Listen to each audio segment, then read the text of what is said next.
ஆண்டவரும் இரட்சகரும் மீட்பருமாகிய இயேசு கிறிஸ்துவின் நாமம் மகிமைப்படுவதாக. நம் ஆண்டவரின் எதிர்பார்ப்பு, நம்மிடத்தில் நம் ஆண்டவரின் எதிர்பார்ப்பு. இன்றைக்கு தேவ சமூகத்தில் வந்திருக்கிற நமக்குள் எத்தனையோ எதிர்பார்ப்புகள் இருக்கும். உங்கள் தனிப்பட்ட வாழ்க்கையில் எத்தனையோ எதிர்பார்ப்புகள் உங்களுக்குள் இருக்கும். ஆனால் கர்த்தருடைய ஆவியானவரோ தன்னுடைய எதிர்பார்ப்பை, நான் என் ஜனத்திடத்தில் என்ன எதிர்பார்க்கிறேன், அதை குறித்து நம்மோடு கூட இடைப்பட விரும்புகிறார். நம்மிடத்தில் இந்த கடைசி நாட்களில் தேவனுடைய எதிர்பார்ப்பு எவ்வளவு பெரியதாக இருக்கிறது பாருங்கள். நீங்களும் நானும் கர்த்தருக்கென்று மிக தீவிரமாய் கிரியை செய்ய வேண்டியது அவசியம்.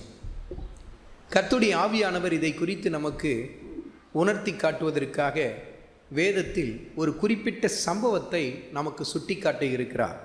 இந்த சம்பவம் ராஜாக்களின் 2வது புத்தகத்தில் 6 மற்றும் 7வது அதிகாரங்களில் வருகிறது. 6வது அதிகாரத்தின் நடுப்பகுதியிலிருந்தும் 7வது அதிகாரத்தில் அது தொடர்ந்து வருவதையும் நாம் பார்க்க இருக்கிறோம். கர்த்தருடைய ஆவியானவர் அதை நமக்கு உணர்த்தி காட்ட இருக்கிறார். தேவன் நம்மிடத்தில் எதிர்பார்க்கிற எதிர்பார்ப்பு எப்படிப்பட்டது என்பதை நாம் உணர்ந்து கொள்ள வேண்டியது அவசியம். அப்படி என்று சொன்னால், நாம் எப்படிப்பட்ட சூழ்நிலையில், எப்படிப்பட்ட காலகட்டத்தில் வாழ்ந்து கொண்டிருக்கிறோம் என்பதை முதலில் நாம் உணர்ந்து கொண்டால்தான் செயல்பட முடியும். நாம் எப்படிப்பட்ட சூழ்நிலையில் இருக்கிறோம் என்ற ரகசியமே நமக்கு தெரியாமல் இருக்கும் என்று சொன்னால் நம்மால் கிரியை செய்ய முடியாது.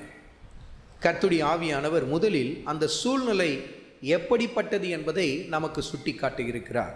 எடுத்துக்கொள்ளுங்கள். ராஜாக்களின் 2வது புத்தகத்தில் 6வது அதிகாரத்தில் 24வது வசனத்தை வாசியுங்கள். இதற்கு பின்பு சீரியாவின் ராஜாவாகிய பெனாதாத்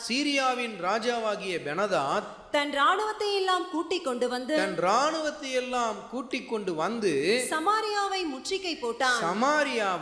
முற்றுகை போட்டான். இந்த சம்பவத்தை முதலில் நன்றாய் நாம் உணர்ந்து கொள்ள வேண்டியது அவசியம். சமாரியா இஸ்ரவேல் ஜனங்கள் காணப்பட்ட இடம். அந்த இடத்தை சீரியாவின் ராஜாவாகிய பெனாதாத் என்பவன் வந்து முற்றுகை போடுகிறான். அந்த முற்றுகை எப்படிப்பட்ட விளைவை கொண்டு வந்தது பாருங்கள். தொடர்ந்து வாசியுங்கள். அதனால் சமாரியாவிலே கொடிய பஞ்சம் உண்டாயிற்று. ஒரு கழுதை தலை 80 வெள்ளிக்காசுக்கும் புறாக்களுக்கு போடுகிற கார்படி பயிறு 5 வெள்ளிக்காசுக்கும் விற்கப்படும் மட்டும் அதை முற்றுகை போட்டார்கள். அவர்கள் முற்றுகை போட்டார்கள். விலைவாசி அப்படியே உயர ஆரம்பித்து விட்டது. அதிலும் குறிப்பிட்டு கர்த்தர் 2 காரியங்களை குறித்து சொல்லுகிறார். ஒரு கழுதையின் தலை எவ்வளவு வெள்ளிக்காசுகளுக்கு விற்கப்பட்டதாம்? 80 வெள்ளிக்காசுக்கு விற்கப்பட்டதாம். இந்த கழுதையை குறித்து கர்த்தருடைய ஆவியானவர் எப்படி தன் வசனத்தில் எழுதி வைத்திருக்கிறார். வசனத்தை குறித்து கொண்டு தியானித்து பாருங்கள். யாத்ராகமத்தின் புத்தகத்தில் 13வது அதிகாரத்தில் 13வது வசனத்தை குறித்து கொண்டு தியானித்து பாருங்கள். கழுதையின் தலையீற்றை எல்லாம் ஒரு ஆட்டுக்குட்டியால் மீட்டுக்கொள்வாயாக. ஒரு கழுதையின் தலையீற்றை நீ மீட்டுக்கொள்ள வேண்டும் என்று சொல்லி விரும்பினால் அதற்கு பதிலீடாக நீ ஒரு ஆட்டுக்குட்டியை கொடுக்க வேண்டும். ஒரு ஆட்டுக்குட்டிக்கு கொடுக்க வேண்டிய விலைதான் எதற்கு? முதலீற்றாக இருக்கிற ஒரு கழுதைக்கு சொல்லப்படுகிற காரியம். அப்படி மீட்டுக்கொள்ளாவிட்டால் அதன் கழுத்தை முறித்து போடு, கழுதையை சாவரிச்சே போட்டுரு அப்படின்றார். அப்போனா கழுதைக்கு மதிப்பு ரொம்ப குறைவு. அந்த காலகட்டத்தில் ரொம்ப குறைவு, ரொம்ப. அதனால தான் இப்போ கூட திட்டும்போது சில பேர் என்ன பண்ணுறாங்க, அட கழுதை அப்படின்னு திட்டுறாங்களே. நீங்கள் திட்டுறீங்களான்னு தெரியல, நானும் அப்படி திட்டினது இல்லை யாரும். சில பேர் கழுதை அப்படின்னுவாங்க. சரி, அப்போ அந்த அளவுக்கு அற்பமான ஒரு காரியம் கூட விலை அதிகமாக ஏறிவிட்டது. 80 வெள்ளிக்காசுகள். இப்பொழுது ஒரு வெள்ளிக்காசு என்ன விலைன்னா எனக்கு தெரியல. அந்த அளவுக்கு விலை அப்படியே ஏறி போயிடுச்சான் கழுதையுடைய விலை. அதை மீட்டுக்கொள்ளாவிட்டால் சாவடிச்சே போட்டுடுறா, அதனால் ஒன்றும் இல்லை அப்படின்னு சொல்லி ஆண்டவர் சொல்லியிருக்கிறார். அந்த அளவுக்கு கழுதைக்கு கொடுக்கப்பட்டிருக்கிற மதிப்பு மிக குறைவானதாய் காணப்பட்டது. அது மாத்திரமல்ல, புறாக்களுக்கு போடுகிற கார்படி பயிறு அது 5 வெள்ளிக்காசு அளவுக்கு விலை உயர்ந்து விட்டதாம். வசனத்தை குறித்து கொண்டு தியானித்து பாருங்கள். இந்த புறாக்களை குறித்து கர்த்தர் தன் வார்த்தையில் எப்படி எழுதி வைத்திருக்கிறார். லேவியராகமத்தில் 12வது அதிகாரத்தில் 8வது வசனத்தை குறித்து கொண்டு தியானித்து பாருங்கள். அன்றைக்கு நியாயப்பிரமாணத்தின் முறையின்படி அவர்கள் தங்களை சுத்திகரிக்க வரும் பொழுது, மிக குறிப்பாக ஸ்திரியானவள் தன்னை சுத்திகரிக்க வரும் பொழுது, ஒரு ஆட்டுக்குட்டியை கொண்டு வர திராணியற்றவளாக இருந்தால் புறா குஞ்சுகளை கொண்டு வர வேண்டும். அப்படி என்று சொன்னால் இருக்கிறதுலே ரொம்ப விலை குறைவானதாக காணப்பட்டது என்னது? புறாக்கள். ரொம்ப விலை குறைவாக காணப்பட்டது. அதிலும் விலை குறைவாய் காணப்பட்டது காட்டுப்புறாக்கள். ஆட்டுக்குட்டியை கொண்டு வர திராணி இல்லைன்னா சரி, அட்லீஸ்ட் எதனாச்சும் எடுத்துடுவா, புறாவனாச்சும் எடுத்துடுவா அப்படின்னாரு. அதை கொண்டு வர முடியலையா, காட்டுப்புறாவனாச்சும் கொண்டு வா அப்படின்னாரு. அப்போ அந்த அளவுக்கு விலையில் ரொம்ப தரம் தாழ்ந்ததாய் காணப்பட்டது எது? புறாக்கள். ஆனால் அந்த புறாக்களுக்கு போடுகிற கால்படி பயிறு என்ன விலைக்கு போயிடுச்சான்? அப்போ 5 வெள்ளிக்காசுக்கு போய்விட்டது. மதிப்பே இல்லாத ஒரு காரியத்திற்கு மதிப்பு அதிகரித்து விட்டது. சமீபத்தில் கூட தக்காளி விலை என்ன ஆச்சு? கிடுன்னு உயர்ந்தது இல்லை? அப்படி தானே? கிடுன்னு உயர்ந்தது. 150 ரூபா போயிடுச்சு. 10 ரூபா கிலோ தக்காளி இருந்தது, என்ன ஆயிடுச்சு? 150 ரூபா. முற்றுகை போடாதப்போ அந்த மாதிரிலாம் ஆயிடுச்சு. ஆனால் முற்றுகை போட்ட அந்த நாட்களில் விலைவாசி அப்படியே உயர ஆரம்பித்தது. பஞ்சம். ஏன்னா வசனத்தில் எழுதப்பட்டிருக்கிறது. அந்த இடத்தில் நீங்கள் பார்ப்பீர்கள் என்று சொன்னால், சமாரியாவை முற்றுகை போட்டான். 25வது வசனத்தை வாசியுங்கள். அதனால் சமாரியாவிலே கொடிய பஞ்சம் உண்டாயிற்று. கொடிய பஞ்சம், பயங்கரமான பஞ்சம் ஏற்பட்டது. இது ஒரு பக்கம் இருக்க, இன்னும் கொடிதான ஒரு காரியம் அங்கு நடைபெற்றதை கர்த்தருடைய ஆவியானவர் சுட்டி காட்டுகிறார். வசனத்தை குறித்து கொண்டு தியானித்து பாருங்கள். ராஜாக்களின் 2வது புத்தகத்தில் 6வது அதிகாரத்தில் 28 மற்றும் 29வது வசனத்தை குறித்து கொண்டு தியானித்து பாருங்கள். அந்த பஞ்சம் எப்படிப்பட்ட ஒரு கொடிதான நிலைக்கு நேராய் கடந்து வந்தது. பெற்ற பிள்ளைகளை பெற்ற தாய்மார்கள் தங்கள் கற்பத்தின் கனியையே தின்னத்தக்கதான ஒரு கொடூரமான ஒரு நிலை ஏற்பட்டதை கர்த்தருடைய ஆவியானவர் அங்கே எழுதி வைத்திருக்கிறது நீங்கள் பார்க்க முடியும்.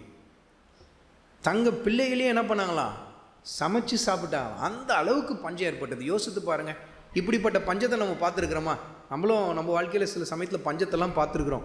தண்ணி இல்லாத ஒரு பஞ்சம் வந்திருக்கும், அவ்வளோதான். ஒரு சில வருடங்களுக்கு முன்பாக சென்னை பட்டணத்தில் அப்படிப்பட்ட ஒரு தண்ணீர் இல்லாத ஒரு பற்றாக்குறை ஏற்பட்டது. அப்பொழுது கூட நமக்கு என்ன ஆயிடுச்சு? ஏதோ ஒரு வகையில் தண்ணீர் கிடைத்து விட்டது. ஆனால் யோசித்து பாருங்க, பெற்றவர்கள் தங்கள் பிள்ளைகளையே தங்கள் உணவாய் சாப்பிடத்தக்கதாய் அந்த அளவுக்கு பஞ்சம் கொடிதாய் காணப்பட்டது சமாரியாவில். கர்த்தர் சூழ்நிலையை நமக்கு முதலில் சுட்டி காட்டுகிறார். இப்படிப்பட்ட ஒரு சூழ்நிலை அன்றைக்கு சமாரியாவில் காணப்பட்டது.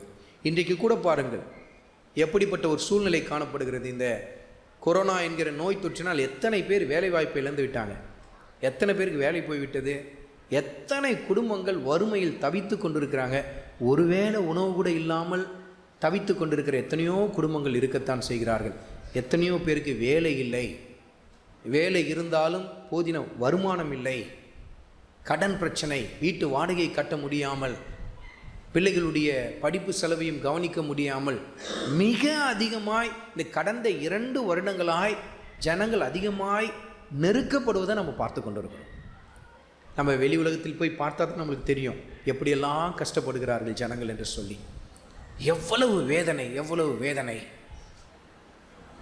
இது எழுத்து ரீதியான ஒரு நெருக்கத்தை நாம் பார்த்தாலும் கர்த்தருடைய ஆவியானவர் இந்த பஞ்சத்தை எதோடு கூட நமக்கு ஒப்பிட்டு காட்டுகிறார். வெளிப்புறத்தில் பார்க்கும் பொழுது உணவு பற்றாக்குறை, ஆனால் தேவன் சபைக்கு உணர்த்த விரும்புகிற ஒரு மிக முக்கியமான ஒரு காரியம் இருக்கிறது. முற்றுகை போடப்பட்டிருக்கிற சமாரியாவில் ஏற்பட்ட கொடிய பஞ்சம் இந்த கடைசி நாட்களிலும் மிகப்பெரிய ஒரு பஞ்சம் காணப்பட்டு கொண்டிருக்கிறது. அந்த சூழ்நிலையை தான் தேவ ஜனங்களாகி நீங்களும் நானும் முதலில் நன்றாய் உணர்ந்து கொள்ள வேண்டும். அது எப்படிப்பட்ட ஒரு பஞ்சம்? ஆமோஸ் தீர்க்க தரிசன புத்தகத்தில் 8வது அதிகாரத்தில் 11வது வசனத்தில் கர்த்தருடைய ஆவியானவர் சபைக்கு அதை உணர்த்தி காட்டுகிறார். பாருங்கள். இதோ நான் தேசத்தின் மேல் பஞ்சத்தை அனுப்பும் நாட்கள் வரும். ஆகார குறைவினால் உண்டாகிய பஞ்சம் அல்ல, ஆகார உண்டான பஞ்சம் அல்ல, ஜலக்குறைவினால் உண்டாகிய தாகமும் அல்ல. கர்த்தருடைய ஆவியானவர் இங்கு சுட்டி காட்டுகிற இந்த காரியத்தை சற்று கவனமா பாருங்க. ஆகார குறைவினால ஒரு பஞ்சம் ஏற்படாது, ஜலக்குறைவினால ஒரு பஞ்சம் ஏற்படாதான். இப்போ சமீபத்தில் ஒரு செய்தியை நான் கேள்விப்பட்டேன். ஆகாரக்குறைவு இல்லாதபடிக்கு சில காரியங்களை மிக சாதுரியமாய் விஞ்ஞானிகள் செய்வதற்காக முயற்சி செய்து கொண்டிருக்கிறாங்க. ரொம்ப சாதுரியமாக செய்து கொண்டிருக்கிறாங்களாம். அதில் மிக முக்கியமாக பில்கேட்ஸ் பல கோடியை இன்வெஸ்ட் பண்ணியிருக்கிறாங்க ஒரு காரியத்தில். எதுக்காக தெரியுமா? நம்ம பெரும்பான்மையானவர்களுக்கு இறைச்சி சாப்பிடும் பழக்கம் இருக்குது, உண்மை தானே? இறைச்சி சாப்பிடும் பழக்கம் இருக்குது. அவன் என்ன பண்ணுறான்னா, ஆடையும் வெட்ட வேணாம், நீ மாடையும் வெட்ட வேணாம், ஆனால் சும்மா ஆட்டுலேயோ இல்லை மாட்டில் இருந்தோ சும்மா கொஞ்சம் சதையை ஒண்டி எடுத்துகிட்டு வந்தால் போதும், கொஞ்சம் சதையை ஒண்டி எடுத்துகிட்டு வந்தால் போதும். அந்த சதையை எவ்வளோ வேணுமோ அந்த அளவுக்கு பெருக்கலாமா. அந்த மாதிரி என்ன பண்ணுறாங்களாம், கண்டுபிடிப்பு போய் கொண்டிருக்கான். மாடும் உயிரோடு இருக்கும், ஆடும் உயிரோடு இருக்கும், ஆனால் நம்மளுக்கு என்ன கிடைக்கும்? இறைச்சி கிடைக்கும், இறைச்சி கிடைக்கும். கர்த்தர் சொல்கிறார், ஆகார குறைவினால் ஏற்படுகிற பஞ்சம் இல்லை, ஆகார திரட்சி ஏற்பட போகுது. ஆகார திரட்சி ஏற்படும், அது அப்படியே மாறவும் செய்யும், அப்படியே கொடிய பஞ்சத்துக்கு நேராக வரும். வெளிப்படுத்தின விசேஷத்தில் வாசித்து பார்க்கும் பொழுது இந்த காரியங்கள் எல்லாம் நாம் உணர்ந்து கொள்ளலாம். அப்போ ஆகார குறைவு என்ற ஒரு பஞ்சம் அல்ல, ஜலக்குறைவு என்கிற ஒரு பஞ்சம் அல்ல. ஏனென்றால் ரொம்ப சாதுரியமாக உலகமானது காரியங்களை செய்ய ஆரம்பிக்கிறது. சும்மா ஒரு துண்டு இறைச்சி எடுத்துகிட்டு வந்தால் போதும், உனக்கு எத்தனை கிலோ வேணும் அதை நான் உனக்கு மாற்றி தரேன், அந்த சின்ன துண்டுலேருந்து எடுத்து தர முடியும். உனக்கு எந்த வகையான இறைச்சி வேணும், எனக்கு லிவர் மாத்திரம் தான் வேணும்னா அது மாத்திரம் உனக்கு கிடைக்கிற மாதிரி பண்ணுவானா. பார்த்தீங்களா? அந்த அளவுக்கு என்ன ஆயிடுச்சு, அறிவு பெருகி போயிருக்கு. கர்த்தருடைய ஆவியானவர் சொல்லியிருக்கிறார்ல, கடைசி நாட்கள் என்ன பெருகும்? அறிவு பெருகி போகுமா. என்னடா இது ஆச்சரியமாக இருக்கே, அறிவு எவ்வளவு அதிகமாய் பெருகி கொண்டிருக்கிறது. ஆகார குறைவினால் ஏற்படுகிற பஞ்சம் அல்ல, ஜலக்குறைவினால் ஏற்படுகிற பஞ்சம் அல்ல. எப்படிப்பட்ட பஞ்சம்? தொடர்ந்து வாசியுங்கள். கர்த்தருடைய வசனம் கேட்க கிடையாத பஞ்சத்தை, கர்த்தருடைய வசனம் கேட்க கிடையாத பஞ்சத்தை அனுப்புவேன் என்று கர்த்தராகிய ஆண்டவர் சொல்லுகிறார். கர்த்தராகிய ஆண்டவர் சொல்லுகிறார். கர்த்தருடைய வசனம் கேட்க கிடையாத பஞ்சம், கர்த்தருடைய வசனம் கேட்க கிடையாத ஒரு பஞ்சம் ஏற்படுமா. அந்த பஞ்சம் ஏற்கனவே துவங்கி விட்டது. பல இடங்களில் அந்த பஞ்சத்தை நம்ம பார்க்க முடியும். கர்த்தருடைய வசனம் அந்த இடத்தில் இல்லாத நிலை காணப்படும். ஆடல் உண்டு, பாடல் உண்டு, பெரிய மேடை உண்டு, திரளான ஜனங்களும் உண்டு, எல்லாவித தொழில்நுட்ப வசதிகள் உண்டு. ஆனால் என்ன இருக்காது? கர்த்தருடைய வார்த்தை இருக்காது. வெளியரங்கமாக பார்க்குறோம்ல, பல இடங்களில் பார்க்குறோம். இன்றைக்கு எத்தனையோ காஸ்பிள் சேனல்ஸ் வந்துருச்சு. ஒரு கணக்கிட்டு சொல்லியிருக்கிறாங்க, தமிழ்நாட்டில் மாத்திரம் 32க்கும் அதிகமான காஸ்பிள் சேனல்ஸ் இருக்கான், தமிழ் சேனல்ஸ் இருக்கான். ஆனால் அப்படி இருந்தாலும் அதில் எத்தனை சேனலில் கர்த்தருடைய வார்த்தை சொல்லப்படுகிறது? மேற்பூச்சாய் சில காரியங்களை சொல்லிவிட்டு எதையோ போய்விட்டு கொண்டு இருக்கிறார்கள். பஞ்சம், ஏற்கனவே வசனம் கிடைக்கக்கூடாத பஞ்சம் ஏற்பட்டு விட்டது, பல இடங்களில் ஆரம்பித்து விட்டது. உலகத்தில் ஒரு பகுதியில் பார்த்தா தண்ணி ரொம்ப அதிகமாக இருக்கும், ஆனால் இன்னொரு பக்கத்தில் என்ன இருக்குது? தண்ணி இல்லாத ஒரு நிலை இருக்குது, பஞ்சம். அது மாதிரி தான் இன்றைக்கு ஒரு சில சபைகளில் கர்த்தருடைய வார்த்தை வல்லமையாய் பிரசங்கிக்கப்படுகிறது, ஆனால் பல சபைகளில் கர்த்தருடைய வசனமே இல்லை. அப்படி மிஞ்சி பேசினா 10 அல்லது 15 நிமிஷம் அல்லது அரை மணி நேரத்தில் பிரசங்கித்துட்டு போயிடுறாங்க. அதுலேயே இன்றைக்கி சொல்கிற அவங்க சாக்கு என்ன? கொரோனா காலகட்டம், ரொம்ப நேரம் ஜனங்களை சபையில் வைக்க முடியாது, 1 மணி நேரம் தான் ஆராதனை, அதில் 3/4 மணி நேரம் பாட்டு போய்டும், 1/4 மணி நேரம் தேவ செய்தின்னு சொல்லி முடிச்சிடுறாங்க. எவ்வளோ தந்திரமாக சபைகள் திசை திருப்பப்பட்டு கொண்டிருக்கு பாருங்கள், எவ்வளோ தந்திரமாக. அதெல்லாம் கர்த்தர் சொல்லிட்டார் முன்கூட்டியே, வசனம் கிடைக்கக்கூடாத பஞ்சம் ஏற்பட்டு விட்டது. ஆனால் உங்களுக்கும் எனக்கும் கர்த்தர் என்ன பண்ணியிருக்கிறார்? இந்த வசன பஞ்சத்தை தராமல் ஆகார திரட்சியை தந்திருக்கிறார் அல்லவா. ஆனால் அந்த வசனத்துக்கு எத்தனை பேர் கனத்தை தருகிறீர்கள்? எத்தனை பேர் கனத்தை தரீங்க? நம்முடைய கரங்களில் கர்த்தருடைய வார்த்தை இருக்கிறதே. ஆனால் தேவஜனமே, இன்றைக்கு எவ்வளவு நேரம் அந்த வார்த்தைக்கு நீங்கள் செலவு செய்கிறீர்கள்? உங்கள் தனிப்பட்ட வாழ்க்கையில் எவ்வளவு நேரம் வேதத்துக்காக நேரத்தை ஒதுக்குறீங்க? இன்றைக்கு நீங்கள் இந்த வேதத்தை கனப்படுத்த நீங்கள் மறந்து போனீங்கன்னா, இன்றைக்கு இந்த வேதத்துக்கு நீங்கள் தர வேண்டிய மகிமையான காரியம், மகிமையான இந்த வேதத்திற்கு நீங்கள் தர வேண்டிய கனத்தை நீங்கள் தர மறந்து போவீர்கள் என்று சொன்னால், நீங்கள் விரும்பினாலும் விரும்பாவிட்டாலும் ஒரு கொடிய பஞ்சமான ஒரு நாட்கள், வசனம் கிடைக்கக்கூடாத ஒரு பஞ்சமான நாட்களில் நீங்கள் கடந்து போக வேண்டிய அவசியம் ஏற்படும். எத்தனை பேர் வேதத்துக்கு நேரத்தை செலவழித்தீங்க? எல்லா காரியத்துக்கும் நேரம் இருக்குல்ல. இன்றைக்கு மிகுதியாக பல காரியங்கள் இருக்கும்பொழுது அதோடைய மதிப்பு தெரியறதில்ல பல பேருக்கு. உண்மை தானே? மதிப்பு தெரியறதில்ல. மிகுதியாக கொட்டி கிடக்கும்போது மதிப்பு தெரியாது. ஆனால் அது பற்றாக்குறை ஏற்படும் பொழுது தான் அதோடைய மதிப்பு நமக்கு தெரிய ஆரம்பிக்கும். அப்படிதான் இன்றைக்கு வசனம் கிடைத்து கொண்டிருக்கிறது, அதனால் அதோடைய மதிப்பு பல பேருக்கு தெரியல. கர்த்தருடைய வார்த்தையின் ஆழங்கள் கிடைக்கிறதுனால பல பேருக்கு அந்த மதிப்பு தெரியல, அதை ரொம்ப பெருசாக எடுத்துக்கிறது இல்லை. ஆனால் வசனம் கிடைக்கக்கூடாத ஒரு காலகட்டம் வரும்பொழுது தான், ஐயோ கர்த்தர் நமக்கு இவ்வளவெல்லாம் தருணம் தந்தோம், அந்த வசனத்தை கனப்படுத்த வேண்டிய விதத்தில் கனப்படுத்தாமல் இருந்தோமே என்று சொல்லி அப்பொழுது ஒரு உணர்வு வருவதற்கு முன்பாக இப்பொழுது விழித்து கொள்ள வேண்டியது அவசியம். வேதத்தை வாசிக்கிறீர்களா? வேதத்தை தியானிக்கிறீர்களா? வேதத்துக்கு நேரத்தை உங்கள் வாழ்க்கையில் செலவு செய்கிறீர்களா? கொஞ்சம் யோசித்து பாருங்கள். கேடுகட்டு அந்த செல்போனுக்கு கொடுக்குற நேரம் இந்த மகத்துவமான மகிமையான வேதத்துக்கு நீங்கள் தருகிறீர்களா? யோசித்து பாருங்க, யோசித்து பாருங்க. ரெண்டுத்தையும் தராசில் வச்சு பாருங்க, தராசில் வச்சு பாருங்க. செல்போன் கீழே இறங்கி இருக்கு, பைபிள் மேலே ஏறி இருக்கு. ஏன்? ஏன்? ஏன்னா வசனம் ரொம்ப திரளாக கிடைத்து கொண்டு இருக்கிறதுனால அதை பற்றி கவலை இல்லை, கவலை இல்லை. மிகுதியாய் உண்டவன் தேன் கூட்டி என்ன பண்ணுவானா? மெதிச்சிட்டு போவானா? போடா, எனக்கு தேவையில்லடா, நான் தான் வயிறார உண்டுட்டேனே அப்படின்னு. அது மாதிரி இன்றைக்கு பல பேருக்கு கர்த்தருடைய வார்த்தையின் மகத்துவம் தெரியவில்லை, கர்த்தருடைய வசனத்தை வாசிக்கிறது இல்லை. ஆனால் மற்றதுக்கெல்லாம் நேரம் இருக்கும். வெளியில் போக நேரம் இருக்கும், வரத்துக்கு நேரம் இருக்கும், நண்பர்களோடு உரையாட நேரம் இருக்கும், வேலை ஸ்தலத்தில் வேலையை செய்வதற்கு நேரம் இருக்கும். ஆனால் வசனத்தை வாசித்தீங்களா? நேரம் இல்லை. ஏன்? மகத்துவம் தெரியல, மகிமை தெரியல. ஒரு முற்றுகை போடப்பட்டால் தான் ஆகாரத்தின் மகிமை தெரிய ஆரம்பிக்கும், ஆகாரத்துடைய முக்கியத்துவம் தெரிய ஆரம்பிக்கும். ஒவ்வொரு நாளும் காலையில் அப்பமும் தண்ணீருன்னு ஒரு தேவ செய்தி வருது. எத்தனை பேருக்கு அதை பற்றி விழிப்பு இருக்குது? எத்தனை பேர் அதை கேட்குறீங்க? நம்ம பாஸ்டர் தானே, எப்பயும் பேசுறது தானே, நம்ம கேட்டு தானே இருக்கிறோம். நிறைய பேருக்கு என்ன ஆயிடுச்சு? தெரியல, வசனத்துடைய மகிமை தெரியவில்லை. ஆனால் மற்றதெல்லாம் ஃபேஸ்புக்கில் பார்க்க தெரியும், யூடியூப்பில் பார்க்க தெரியும், சேட் பண்ண தெரியும். ஆனால் வசனத்தை வாசிக்கிறதுக்கு நேரம் இல்லை, வசனத்தை பிரசங்கிக்கும் போது கேட்கறதுக்கு நேரம் இல்லை பல பேருக்கு. ஏன் தெரியுமா? ஏன் தெரியுமா? மிகுதியாக இருக்கிறதுனால அதோடைய மதிப்பு தெரியல பல பேருக்கு. ஆனால் கர்த்தர் நமக்கு உணர்த்தி காட்டுறார். இப்பயே உணர்ந்து கொள்ளணும். இந்த வருடத்தில் எத்தனை பேர் சரியான முறையில் வேதத்தை வாசித்தீங்க? வேதத்துக்கு நான் கொடுக்க வேண்டிய நேரத்தை என் வாழ்க்கையில் ஓரளவுக்கு நான் நல்லாவே கொடுத்தன்றவங்க எத்தனை பேர்? கரங்களை உயர்த்தி காட்டுங்க பார்க்கலாம், கரங்களை உயர்த்தி காட்டுங்க பார்க்கலாம். ஒரு சில கரங்களை நான் பார்க்குறேன், ஒரு சில கரங்களை பார்க்குறேன்.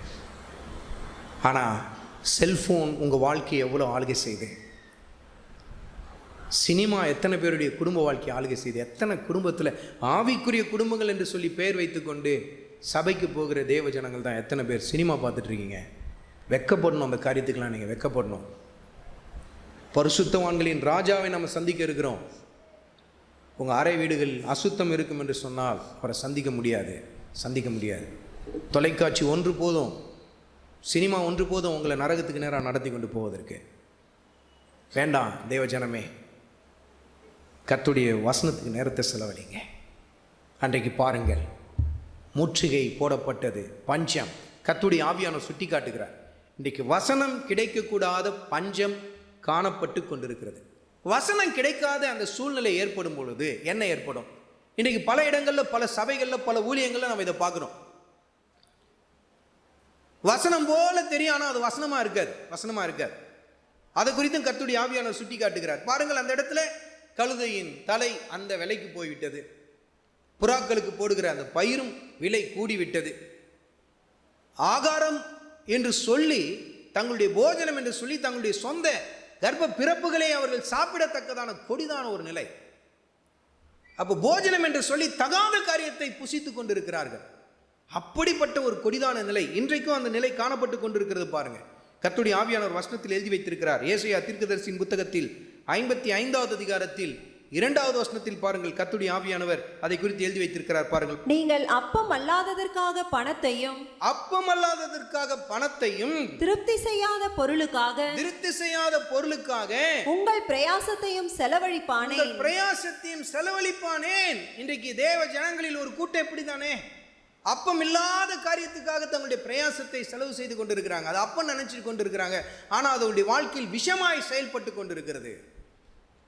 வசனத்தை போலவே பல காரியங்களை காட்டி தேவ ஜனங்களை மதிமயக்கி கொண்டிருக்கிற கள்ளர்கள் பெருகி இருக்கிற கடைசி நாட்கள் எவ்வளவாய் கள்ள உபதேசங்கள் பெருகி கொண்டிருக்கிறது.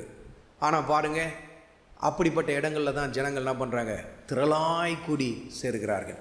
அப்பமல்லாத காரியங்களுக்காக தங்களுடைய உழைப்பையும் நேரத்தையும் வீணாய் விரயப்படுத்தி கொண்டிருக்கிற தேவ ஜனங்கள் அன்றைக்கு சமாரியாவில் தங்கள் சொந்த கர்ப்ப பிறப்புகளையே அவர்கள் சாப்பிட ஆரம்பித்தார்கள். கர்த்தருடைய ஆவியானவர் சுட்டி காட்டுகிறார். வசனம் கிடைக்காத பொழுது என்ன நடைபெறும்? தேவ ஜனங்கள் தங்கள் வாழ்க்கையில் ஆவிக்குரிய ஆகாரத்தை எடுத்துக்கொள்ளாவிட்டால் அல்லது அவர்களுக்கு கொடுக்கப்படாமல் போகும் என்று சொன்னால் என்ன ஏற்படும்? புலம்பலின் புத்தகத்தில் 2வது அதிகாரத்தில் 11வது வசனத்தை வாசியுங்கள். என் ஜனமாகிய குமாரத்தியின் நொறுங்குதலின் நிமித்தம் கண்ணீர் சொரிகிறதினால் என் கண்கள் பூத்து போகிறது, என் குடல்கள் கொதிக்கிறது, என் ஈரல் இலகி தரையிலே வடிகிறது. குழந்தைகளும் பாலகரும் நகரத்தின் வீதிகளிலே மூர்ச்சித்து கிடக்கிறார்கள். எதனால மூர்ச்சித்து கிடக்கிறாங்களா? குழந்தைகள் பாலகர்கள் மூர்ச்சித்து போய் கிடக்கிறாங்களாம். மூச்சு திணறி போய் நின்று கொண்டு இருக்கிறாங்களாம்.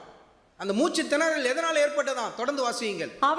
அவைகள் குத்துண்டவர்களைப் போல நகரத்தின் வீதிகளிலே மூர்ச்சித்து கிடக்கும் போதும் தங்கள் தாய்களின் மடியிலே தங்கள் பிராணனை விடும்போதும் ஜீவனை விடும் பொழுதும் தங்கள் தாய்களை நோக்கி தானியமும் திராட்சரசமும் எங்கே என்கிறார்கள். எங்கம்மா தானியம் எங்கம்மா திராட்சரசம் எங்கம்மா அப்ப எங்க? வார்த்தை எங்க? வார்த்தை இல்லைன்னா பிராணன் போது, ஜீவன் போது, மூச்சு திணறுது.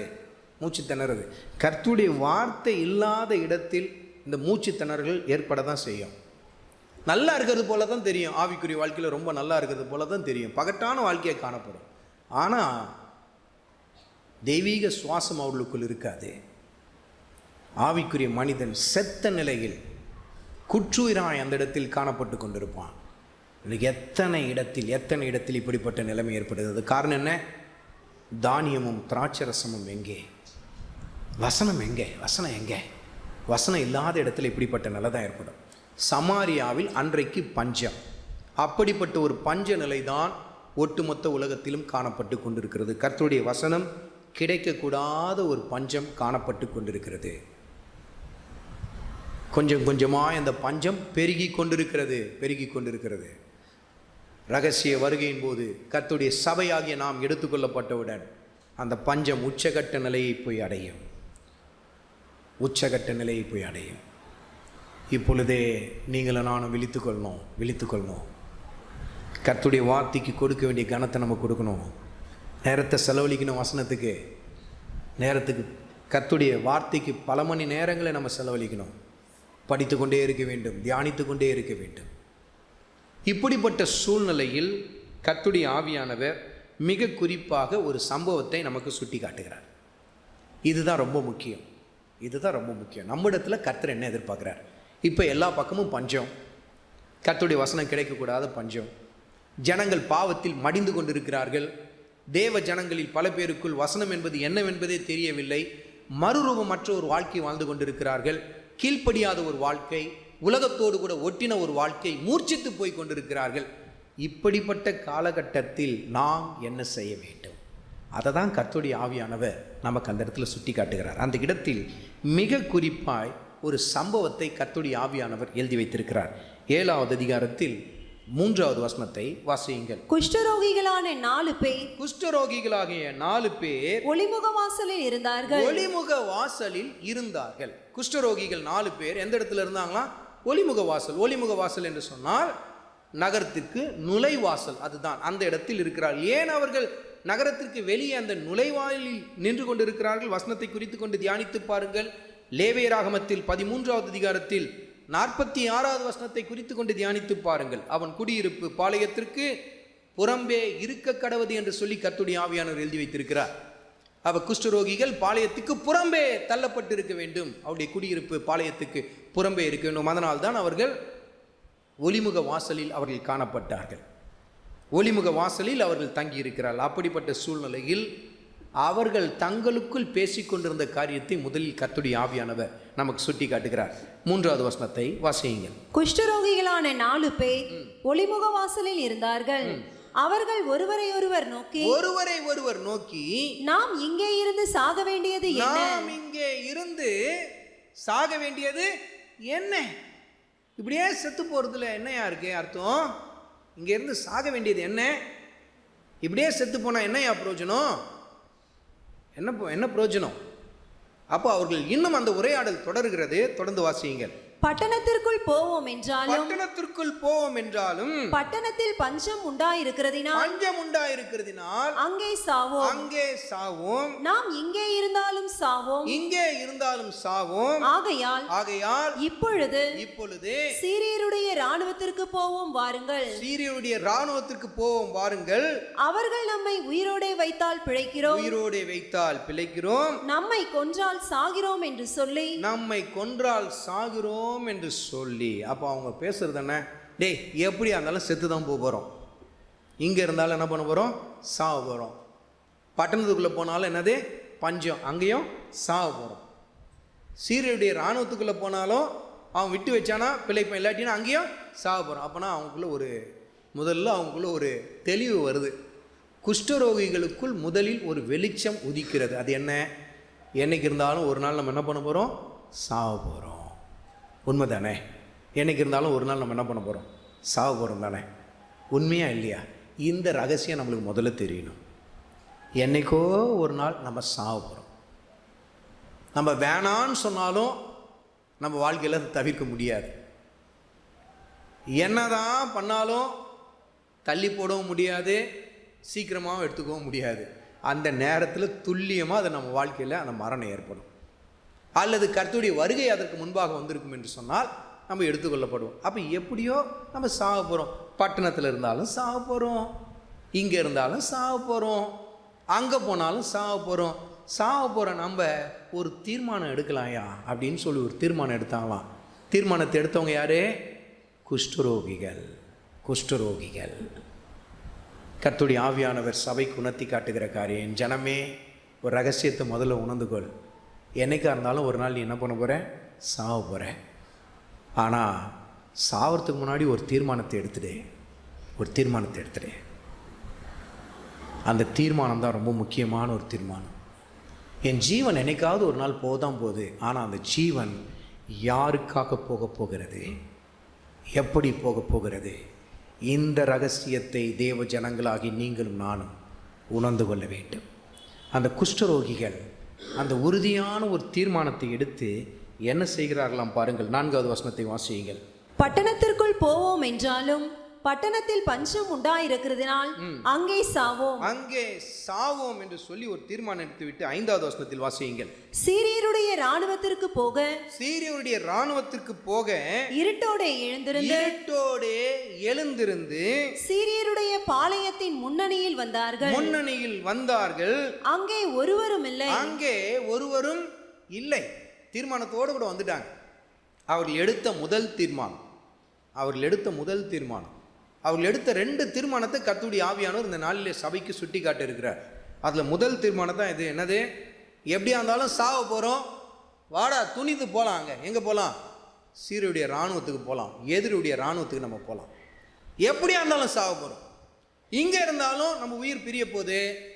நம்ம ஜனங்களுக்குள் நடுவில் போனாலும் நம்ம உயிர் பிரிய போகுது. ஏன்னா அங்கே பஞ்சம் இருக்குது.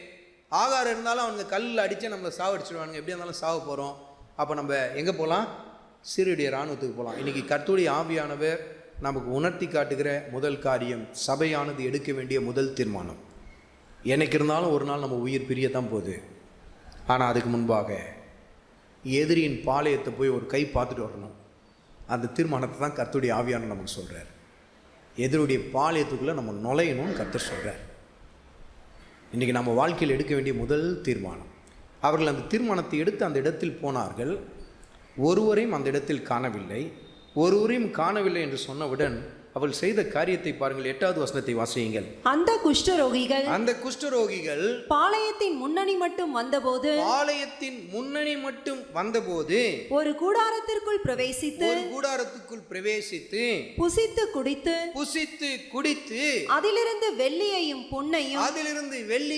பொன்னையும் வஸ்திரங்களையும் எடுத்துக்கொண்டு போய் ஒளித்து வைத்து திரும்பி வந்து வேறொரு கூடாரத்திற்குள் பிரவேசித்து அதிலிருந்தும் அப்படியே எடுத்துக்கொண்டு போய் ஒளித்து வைத்து அவங்க செய்த காரியம் என்ன?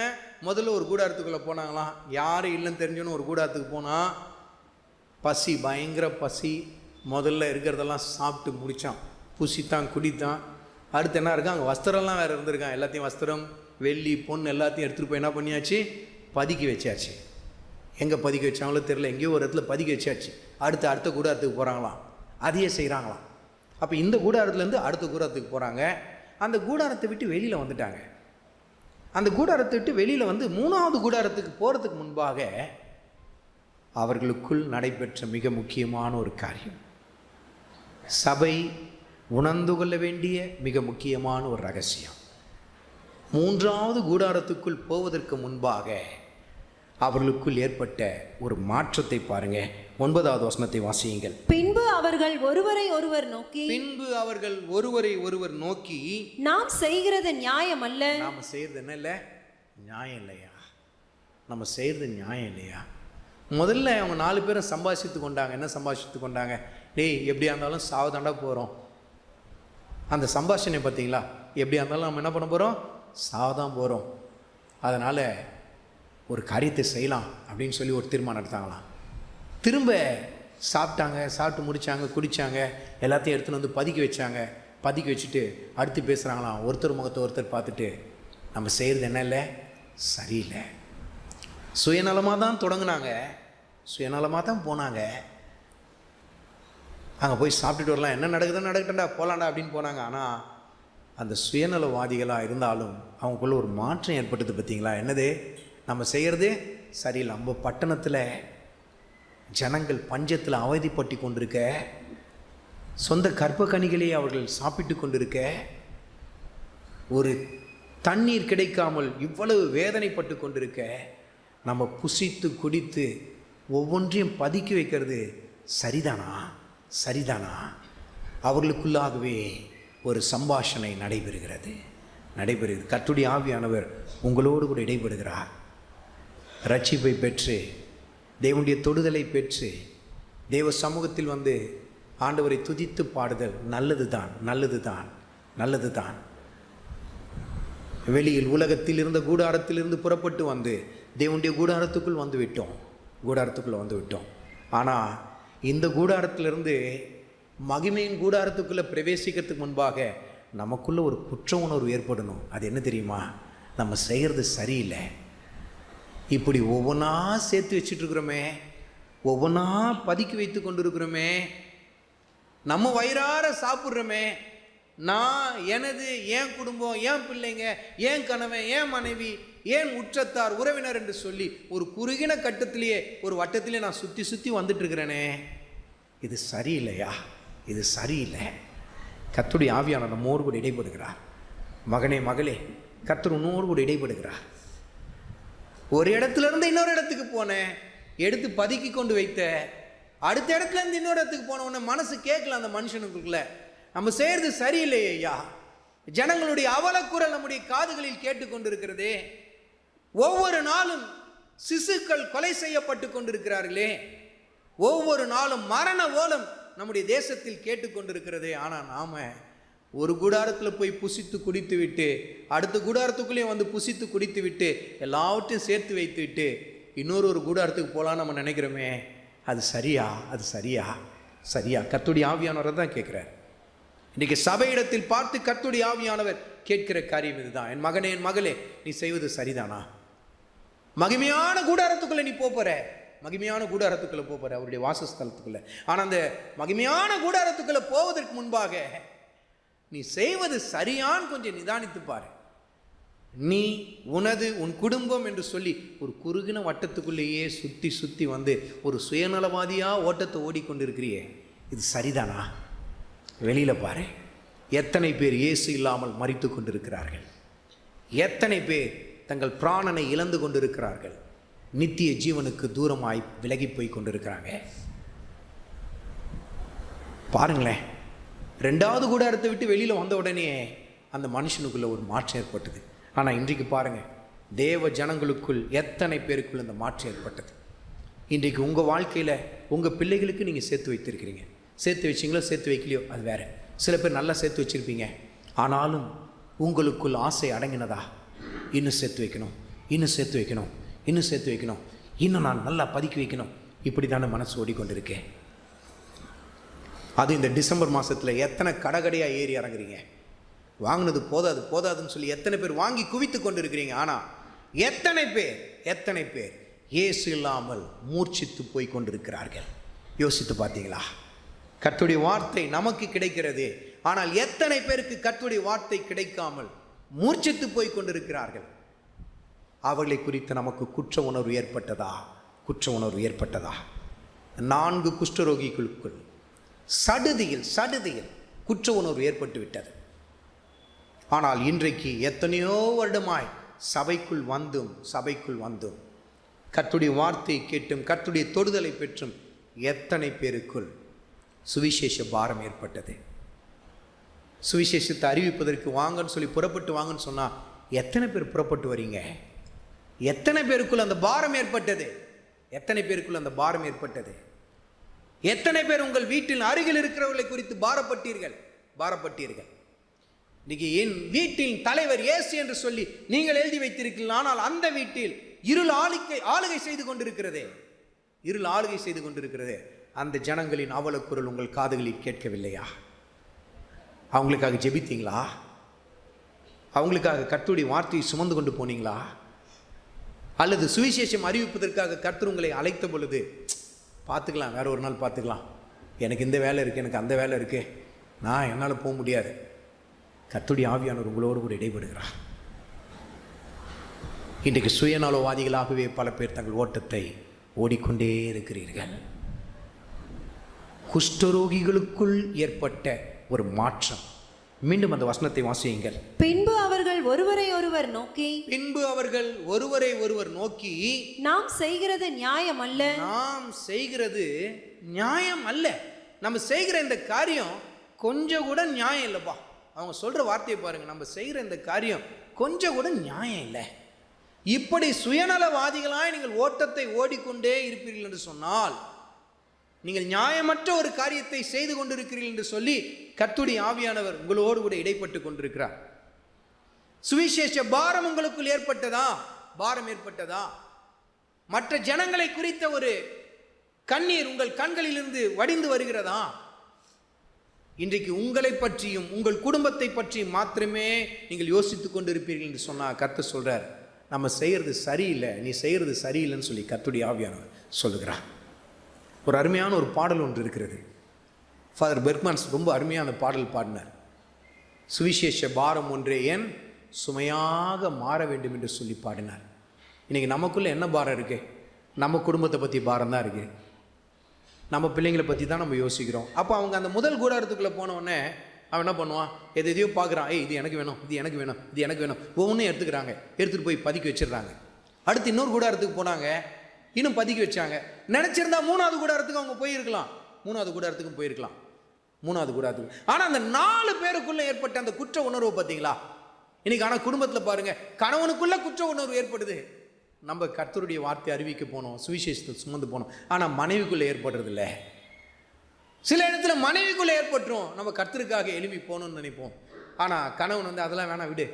ஆனால் பாருங்க, இந்த 4 பேர் பாருங்க, 4 பேரும் சகோதரர்கள் இல்லை, ஒரே குடும்பத்தில் பிறந்தவங்க இல்லை, 4 பேரும் குஷ்டரோகிகள்.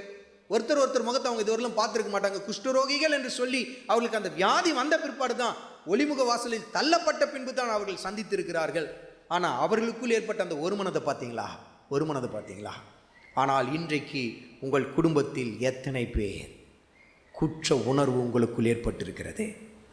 ஆனால் இன்றைக்கு பல பேருக்குள் எந்த காரியமும் ஏற்படவில்லை. பல சமயங்களில் பல பேர் தன்னுடைய காரியங்களை குறித்தே யோசித்து கொண்டு, தன்னுடைய காரியங்களை குறித்தே தியானித்து கொண்டு, எல்லா சமயத்திலும் தன்னுடைய காரியங்களை குறித்தே யோசித்து கொண்டு ஒரு குறுகின வட்டத்துக்குள் சுற்றி கொண்டிருக்கிற ஒரு கூட்டம். கர்த்தருடைய ஆவியானவர் உங்களோடு கூட இடைப்பட்டு கொண்டிருக்கிறார். தேவஜனமே, எத்தனை முறை சுவிசேஷ அழைப்பு உங்களுக்கு கொடுக்கப்பட்ட பொழுது எத்தனை பேர் புறப்பட்டு வந்தீங்க? எத்தனை பேர் புறப்பட்டு வந்தீங்க? ஏதாவது ஒரு காரணம். ஆனால் ஒரு ஃபங்க்ஷனுக்கு போகிறதுங்கன்னா அதை நீங்கள் தட்டி கழிச்சிங்களா? வேற ஒரு வேலையை தள்ளி விட்டுட்டு அங்கே போகணும், நான் அந்த இடத்துக்கு போகணும், இங்கே போகணும். ஆனால் ஊழியம் செய்யறதுக்கு கர்த்தர் உங்களை அழைத்த பொழுது எத்தனை பேர் வந்தீங்க? எத்தனை பேர் வந்தீங்க? கர்த்தர் உங்களிடத்தில் கணக்கு கேட்கிறார், கணக்கு கேட்கிறார், கணக்கு கேட்கிறார். எத்தனை சமயத்தில் கர்த்தருடைய ஆவியானவர் உங்களுக்கு உணர்த்தி காட்டியிருப்பார், என் மகனே, என் மகளே, அவங்களை குறித்து பாரப்படு. மற்றவங்களை குறித்து ஒரு பாரத்தை நம்மளுக்கு ஏற்படுத்தினார்ல, அதெல்லாம் பார்த்துக்கலாம். எத்தனை பேர் தள்ளி விட்டு போனீங்க? ஒரு குறுகின வட்டத்திலே சுற்றி கொண்டு இருக்கிறீங்களா? இன்னைக்கு ஆகாரம் நமக்குள்ள இருக்குங்க, ஆனால் ஆகாரம் கிடைக்காது எத்தனை பேர் இருக்கிறாங்க பார்த்தீங்களா? கர்த்தருடைய ஆவியான நம்மோடு கூட இடைப்பட்டு கொண்டிருக்கிறார்.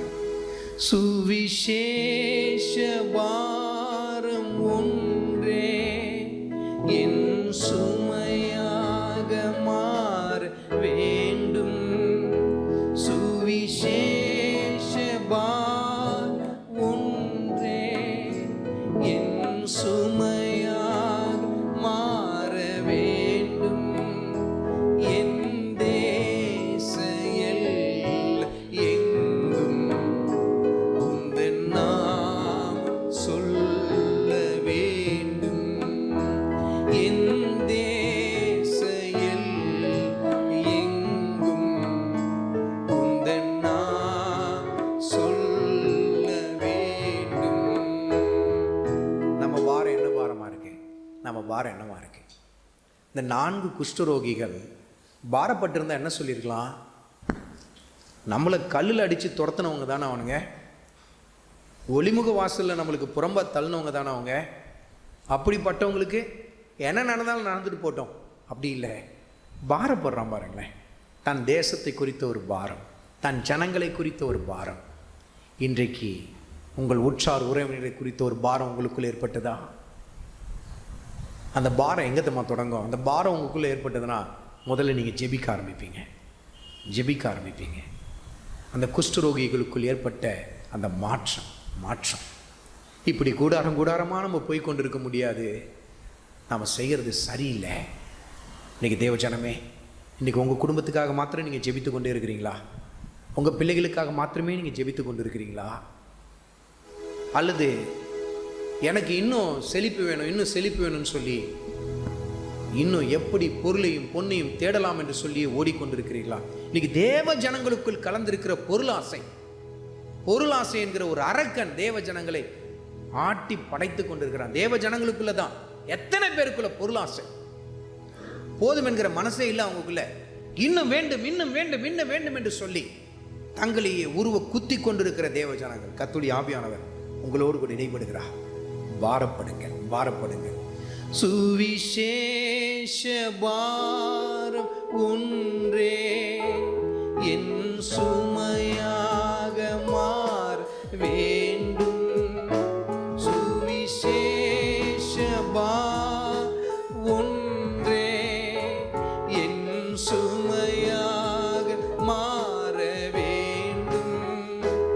என் தேச எங்கும் உந்தன் நாமம் சொல்ல வேண்டும். என் தேச எல்லை எங்கும் உந்தன் நாமம் சொல்ல வேண்டும். அந்த குஷ்டரோகிகளுடைய உரையாடல் தொடர்கிறது பாருங்கள். கர்த்தருடைய ஆவியானவர் அதை குறித்து எப்படி எழுதி வைத்திருக்கிறார்? 7வது அதிகாரத்தில் 9வது வசனத்தை தொடர்ந்து வாசியுங்கள். பின்பு அவர்கள் ஒருவரை ஒருவர் நோக்கி நாம் செய்கிறது நியாயமல்ல, இந்நாள் நற்செய்தி அறிவிக்கும் நாள். என்ன செய்ய வேண்டிய நாள்? நற்செய்தி அறிவிக்க வேண்டிய நாள். நற்செய்தியை நம்ம சுமந்து கொண்டு போக வேண்டிய நாள் அல்லவா? மாறாக இப்படி பதுக்கி வைத்து கொண்டிருப்பதில் என்னையா அர்த்தம் இருக்கே? இன்றைக்கு பாருங்கள், இந்த கடைசி நாட்களில் தேவ ஜனங்களுக்குள்ளும் பொருளாசை என்கிற காரியம் ஊன்றி காணப்படுகிறது. கர்த்தருக்கு ஊழியம் செய்கிற ஊழியக்காரர்கள் என்கிற பல பேருக்குள்ளும் பொருளாசை ஊன்றி காணப்படுகிறது. சீக்கிரத்தில் மகிமையின் கூடாரத்துக்குள்ளே நம்ம பிரவேசிக்க போகிறோம். ஆனால் பிரவேசிப்பதற்கு முன்பாக இந்த நாள் நற்செய்தி அறிவிக்கும் நாள். நற்செய்தி நம்ம சுமந்து கொண்டு போனோம். தேவனுடைய சுவிசேஷத்தை சுமந்து கொண்டு போக வேண்டிய நாள் இது. அதிலும் அவர்கள் சொல்லுகிற இன்னும் ஒரு ஆச்சரியமான ஒரு காரியத்தை பாருங்கள். தொடர்ந்து வாசியுங்கள். நாம் மௌனமாயிருந்து பொழுது விடியும் மட்டும் காத்திருந்தால் குற்றம் நம்மேல் சுமரும். அவங்க சொல்லுகிற அந்த ரகசியத்தை பாருங்களேன். கர்த்தருடைய ஆவியானவர் ஒரு பெரிய ரகசியத்தை உணர்த்தி காட்டுகிறார். நாம் பொழுது விடியும் மட்டும் இந்த விஷயத்தை சொல்லாமல் மௌனமாக இருந்தோன்னா பொழுது விடிய போகுது. சீக்கிரம் பொழுது விடிய போகுது. தேவ ஜனங்களாகி உங்களுக்கு எனக்கு ஒரு பொழுது விடிய போகிறது. பிரகாசமுள்ள இடத்துக்கு நாம் போக போகிறோம். நம்ம ஆண்டவர் இயேசு கிறிஸ்துவின் வாசஸ்தலத்துக்கு நம்ம போக போகிறோம். பொழுது ரொம்ப சீக்கிரத்தில் விடிய போகுது நமக்கெல்லாம். அதுதான் மகிமையான சபையின் எடுத்துக்கொள்ளப்படுது. ஆனால் அது வரையிலும் மௌனமாக இருந்தோம்னா நம்ம யாராக மாறிடுவோம்? குற்றவாளியாக மாறிடுவோம். இது எப்படி குற்றவாளியாக அவங்க மாறுவாங்க? அந்த 4 குஷ்டரோகிகள் சொல்லுகிற அந்த காரியத்தை பாருங்கள்.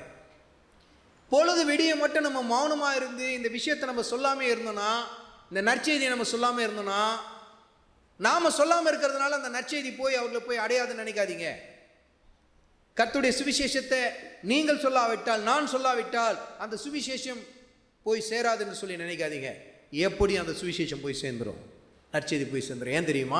ஏன் தெரியுமா? அங்கே ஒரு தீர்க்க தரிசனம் எழுதப்பட்டிருக்கிறது. 7வது அதிகாரத்தில் 1வது வசனத்தை வாசிங்க. அப்பொழுது எலிசா கர்த்தருடைய வார்த்தையை கேளுங்கள். நாளை இந்நேரத்தில் சமாரியாவின் வாசலில் ஒரு மரக்கால் கோதுமை மா ஒரு சேக்கலுக்கும் 2 மரக்கால் வார்கோதுமை ஒரு சேக்கலுக்கும் விற்கப்படும் என்று. ரொம்ப கம்மியான விலைக்கு விற்கப்படும். அந்த மாதிரி கர்த்தர் மாற்றுவார். மாலை மறுநாள் அப்படி நடக்கும் சொல்லியாச்சு. தீர்க்க தரிசனம் புறப்பட்டு வந்து விட்டது. நாம நற்செய்தி அறிவித்தாலும் அறிவிக்காவிட்டாலும் வார்த்தை நிறைவேறிடும். ஆனா அறிவிக்காம போனவங்க யாரா மாறுவாங்க? குற்றவாளியா மாறுவாங்க. நான் அறிவிக்காம போனதுனால ஏன் வாயை நான் மூடிக்கிட்டேன்னா வேற யாரும் பேச மாட்டாங்க நான் நினைச்சேன்னா நான் அறிவற்ற ஒரு மனிதன். நீங்க வாயை திறக்காதனால வேற யாரை கொண்டு கர்த்தரால செய்ய முடியாது நீங்க நினைச்சீங்கன்னா நீங்க ஞானமற்ற நிலையில் இருக்கிறீங்க. நீங்கள் மௌனமாயிருந்தால் கற்களே கூப்பிடும் என்று சொல்லி கர்த்தர் தன் வார்த்தையில் எழுதி வைத்திருக்கிறார். இன்னைக்கு நாம போலனா கர்த்தர் வேற யாராவது அனுப்புவார். நீங்க பேசாவிட்டால் வேற ஒருத்தர் அனுப்புவார் கர்த்தர். ஆனால் பொழுது விடியும். ஆனால் அந்த பொழுது விடிவு உங்களுக்கு வெளிச்சமாக இருக்காது, இருளாய் மாறும். குற்றவாளியாக நாம் என்ன போடுவோம்? குற்றவாளின்னு என்ன அர்த்தம்? குற்றவாளி எங்கே கொண்டு போய் சேர்ப்பாங்க? சிறைச்சாலைக்கு கொண்டு போய் சேர்ப்பாங்க. அப்போ இருளாய் தான் அது முடியும். மற்றவர்களுக்கு வெளிச்சமாய் அது உதிக்க, ஆனால் சுவிசேஷத்தை சொல்லாமல் போனவர்களுக்கோ அது இருளாய் போய் முடியும். சுவிசேஷ சத்தியத்தை தெரிந்தும் என்மேல் இருக்கிற பொறுப்பை நான் உணர்ந்தும் கர்த்தர் என்னிடத்தில் எதிர்பார்ப்பை என் வாழ்க்கையில் கர்த்தர் உணர்த்தி காட்டியும் உணராமல் மௌனமாயிருந்தால் பொழுது விடியும் பொழுது நாம் குற்றவாளிகள். ஏனென்றால் வாய் திறந்தாலும் திறக்காவிட்டாலும் சுவிசேஷம் போய் சேர்ந்துடும், நற்செய்தி போய் அடையும் அந்த இடத்துல. ஏன்னா வசனத்தில் கர்த்தர் தீர்க்க தரிசனம் எழுதிட்டார். அன்றைக்கு எலிசா தீர்க்க தரிசி அதை சொல்லுகிறார். நாளைக்கு மறுநாள் இப்படி மாறும், என் தலைகளாக மாறும், பஞ்சமே இருக்காது அப்படின்றார். நாளைக்கு மறுநாள் அப்படி மாறும். இன்றைக்கி சமாரியாவில் பஞ்சம், வசனம் கிடைக்கக்கூடாத பஞ்சம் இருக்குது. ஆனால் அது அப்படியே தலைகளாக மாறுன்னு மறுநாள்லேயே மாறுன்னு சொல்லி தீர்க்க தரிசனம் உரைக்கப்பட்டு விட்டது. அப்படி சொல்லப்பட்ட வார்த்தை அப்படி நிறைவேறும். 4 குஷ்டரோகிகள் சொல்லாமல் போனாலும் நற்செய்தி சமாரியாவை போய் அடைந்துவிடும். ஏனென்றால் கர்த்தருடைய வார்த்தையில் எப்படி எழுதப்பட்டிருக்கிறது பாருங்கள். மத்தேயு எழுதின சுவிசேஷத்தில் 24வது அதிகாரத்தில் 14வது வசனத்தில் கர்த்தர் தீர்க்க தரிசனமாக இதை முன்வைத்திருக்கிறார். ராஜ்யத்தினுடைய இந்த சுவிசேஷம், ராஜ்யத்தினுடைய இந்த சுவிசேஷம் பூலோகம் எங்குமுள்ள சகல ஜாதிகளுக்கும் சாட்சியாக பிரசங்கிக்கப்படும். அப்போது முடிவு வரும். கர்த்தர் சொல்லிட்டார், அப்போ முடிவு வரும். என் வருகைக்கு முன்பாக பூலோகம் முழுவதும் என் வார்த்தை சாட்சியாய் பிரசங்கிக்கப்படும் கர்த்தர் சொல்றார். நீங்க போலனா, நான் பேசாவிட்டால், நீங்க பேசாவிட்டால், கர்த்தர் யாரை கொண்டாலும் பேசுவார். ஏன்னா வசனம் நிறைவேறுங்க. வசனத்தில் எழுதப்பட்டதுன்னா அது அப்படியே நடைபெற்றாகும். ஆனால் வார்த்தை மாறாதது. ஆனால் அறிவிக்க தவறினவர்கள் குற்றவாளியாக தான் நிற்கணும். பொழுது விடிவு அவர்களுக்கு விடிவு காலமாக இருக்காது, விடியலாக இருக்காது, இருளாய் மாறிப்போகும். கர்த்தருடைய ஆவியானவர் உங்களோடு கூட இடைபடுகிறார். இந்த நாள் நற்செய்தி அறிவிக்கும் நாள். டிஎல் மூடி ஒரு தடவை தன் வாழ்க்கையில் ரொம்ப கடினமான ஒரு கசப்பான ஒரு அனுபவத்தை பெற்றுக்கொண்டார். மிக அருமையாய் கர்த்தருக்கென்று ஊழியம் செய்த அருமையான ஒரு ஊழியக்காரன் டிஎல் மூடியை குறித்து சொல்லும் பொழுது, வலது கையினால் வட அமெரிக்காவின் இடது கையினால் தென் அமெரிக்காவை அந்த மனிதன் அசைத்தார் என்று சொல்வார்கள். அந்த அளவுக்கு கர்த்தருடைய வார்த்தையை பிரசங்கித்த மனிதன். அவருடைய பிரசங்கத்தின் மூலமாய் தொடப்பட்டவர்கள் பெரிய மிஷினரிகளாக எழுந்தார்கள். சரித்திரம் அதற்கு சாட்சி கொடுக்கிறது. டிஎல் மூடி ஒரு நாள் ஊழியத்தை முடிச்சுட்டு ரொம்ப டயர்டாக வீட்டுக்கு வந்தாராம். ரொம்ப அசதியாக இருந்தாராம். அப்போ தூங்குறதுக்காக போகிறாரு. அப்போ கர்த்தருடைய ஆவியானவர் சொல்கிறாராம், போய் உன்னுடைய வேலைக்காரனுக்கு என்னை பற்றி சொல் அப்படின்னு சொல்கிறாரு. அப்போ டிஎல் மூடி சொல்கிறாராம், ஆண்டவரே ரொம்ப அசதியாக இருக்கிறேன், நாளைக்கு சொல்கிறேன். என் வேலைக்காரன் தானே, எப்போ என் வீட்டில் தானே இருக்க போகிறான், நான் எப்போ வேணாலும் சொல்லிடலாம் அவனுக்கு, நாளைக்கு காலையில் முதல் வேலையை அவனுக்கு நான் சொல்கிறேன் ஆண்டவரே. ஆனால் ஆவியானவர் திரும்ப உணர்த்துறாராம், இல்லை போய் சொல்லு, என்னை பற்றி சொல்லுன்னு அந்த இரவில் போராடுறார். ஆனால் டிஎல் மூடிக்கோ ரொம்ப அசதினால, ஆண்டவரே அசதியாக இருக்கிறேன்னு சொல்லிட்டு தட்டி கழித்து விட்டு தூங்கிவிட்டார். மறுநாள் காலையில் எழுந்திருக்கிறார். அவர் கேட்ட முதல் செய்தி, தன்னுடைய வேலைக்காரன் தற்கொலை செய்து கொண்டான். அந்த செய்தியை கேட்ட உடனே டிஎல் மூடி தேம்பி அழுதாராம். ஐயோ ஆண்டவரே, அந்த இரவில் மாத்திரம் நான் அவனுக்கு நற்செய்தியை சுமந்து கொண்டு போயிருந்தால், என் உடல் அசதியை நான் மறந்து நான் அந்த இடத்தில் போய் சேர்ந்திருந்தால் அவனை தப்பி வைத்திருக்கலாமே. கண்ணீர் விட்டு அழுதாராம். இந்த நாள் நற்செய்தி அறிவிக்கும் நாள். நீங்கள் சொல்ல தவறுனா குற்றவாளி என்று சொல்லி கருதப்படுவீர்கள். அந்த குஷ்டரோகிகள் சொன்ன அந்த வார்த்தையை மீண்டும் வாசியுங்கள். 7வது அதிகாரத்தில் 9வது வசனத்தை மீண்டும் வாசியுங்கள். பின்பு அவர்கள் ஒருவரை ஒருவர் நோக்கி நாம் செய்கிறது நியாயம் அல்ல,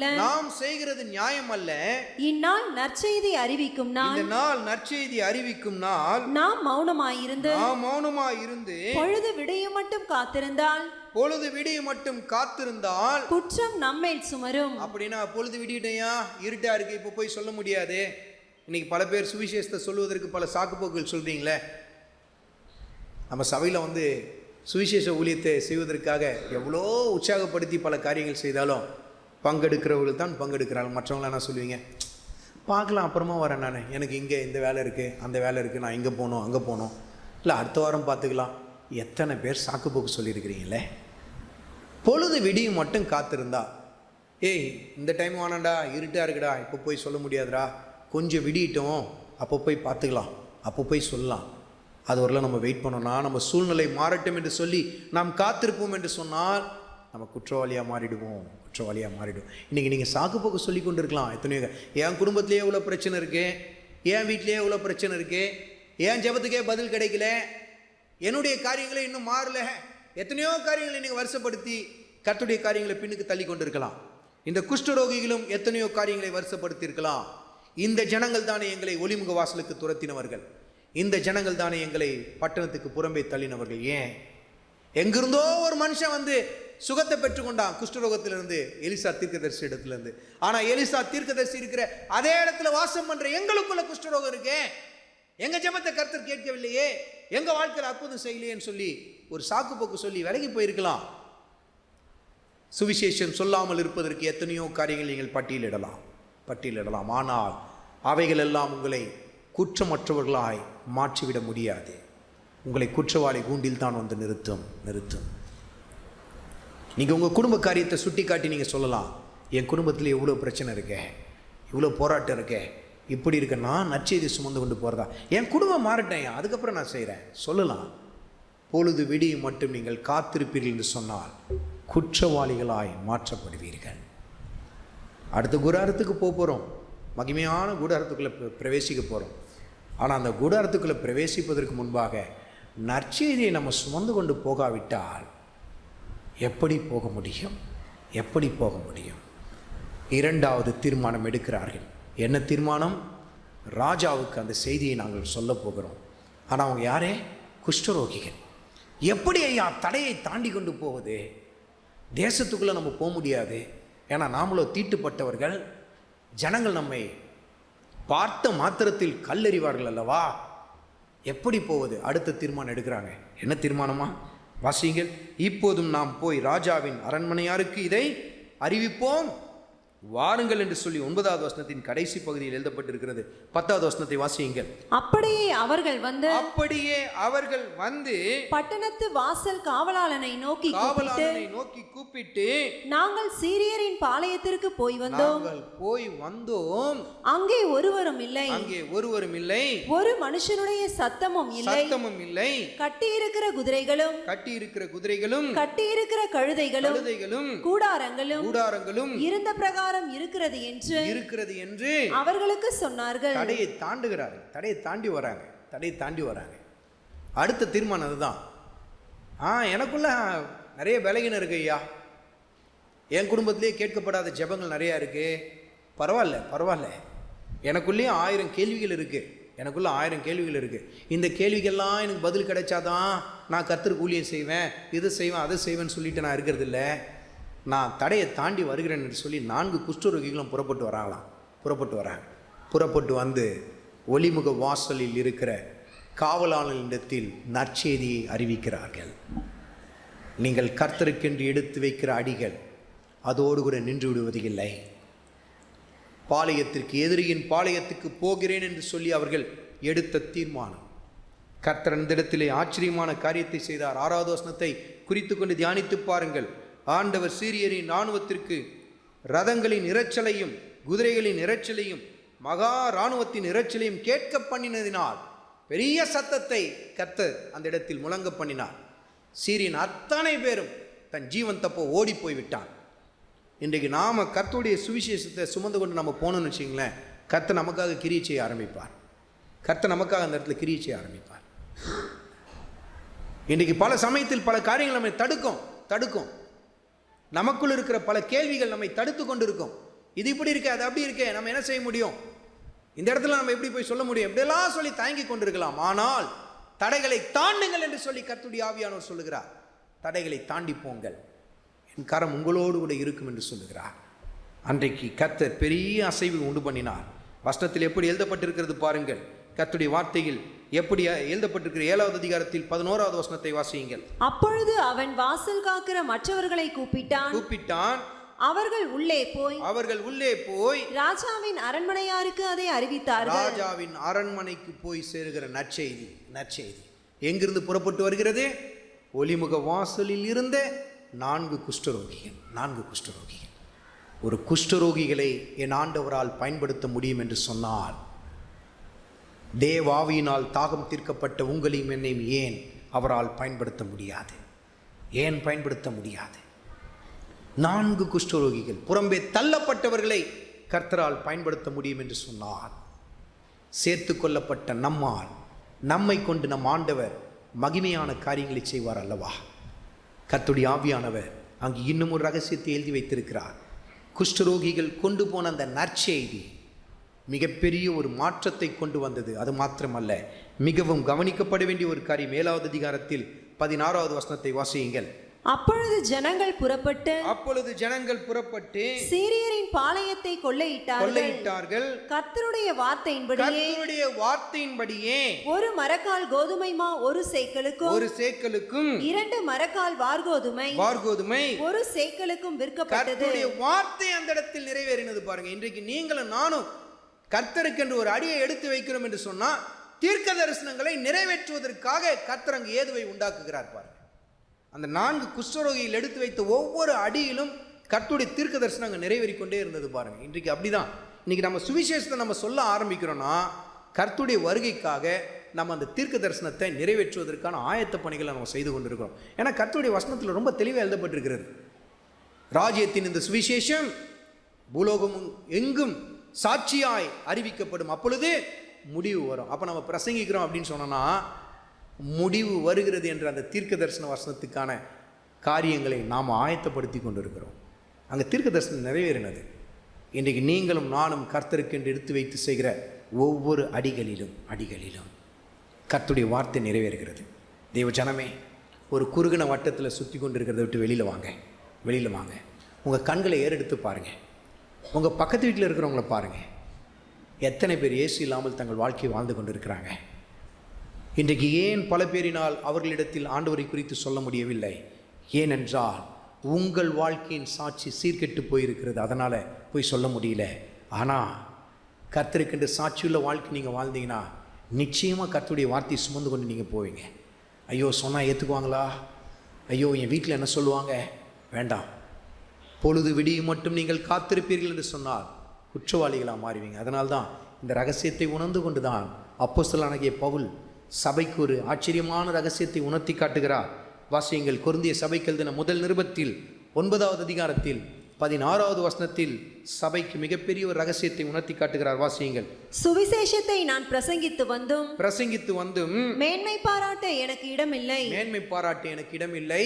அது என்மேல் விழுந்த கடமையாய் இருக்கிறது. சுவிசேஷத்தை நான் பிரசங்கியாதிருந்தால் எனக்கு ஐயோ. நற்செய்தியை நான் சொல்லாமல் போனா எனக்கு ஐயோ. குற்றவாளியாக நான் மாறிவிடுவேன் ஐயா, குற்றவாளியாக நான் மாறிவிடுவேன் என்று சொல்லி சபைக்கு உணர்த்தி காட்டுகிறார். இன்றைக்கி தேவ சமூகத்தில் ஒரு தீர்மானம் எடுங்க. ஆண்டவரே, நான் சந்திக்கிற ஒவ்வொரு நபர்களுக்கும் உம்முடைய அன்பை சொல்லப் போகிறேன். என் வேலை ஸ்தலத்தில் உம்முடைய அன்பை நான் பகிர்ந்து கொள்ளப் போகிறேன். என் உற்றார் உறவினர்கள் அண்டை வீட்டு நபர்களிடத்தில் உம்முடைய அன்பை நான் பகிர்ந்து கொள்ளப் போகிறேன். உம்முடைய சுவிசேஷத்தை சுமந்து செல்லுகிற ஒரு மகிமையான பாத்திரமாக என்னை மாற்றும் ஆண்டவரே. எத்தனையோ சாக்கு போக்குகளை சொல்லியிருப்பீங்க, ஆனால் இன்றைக்கி ஒரு தீர்மானம் எடுங்க. ஆண்டவரே, இந்த கடைசி நாட்களில் என்னிடத்தில் எதிர்பார்க்கிற இந்த மகிமையான காரியம் எனக்குள் வெளிப்படட்டும் ஆண்டவர் என்று சொல்லி நாம் அத்தனை பேர் மீழ்ந்து நின்று தேவ சமூகத்திலே நம்மை அர்ப்பணிப்போம்.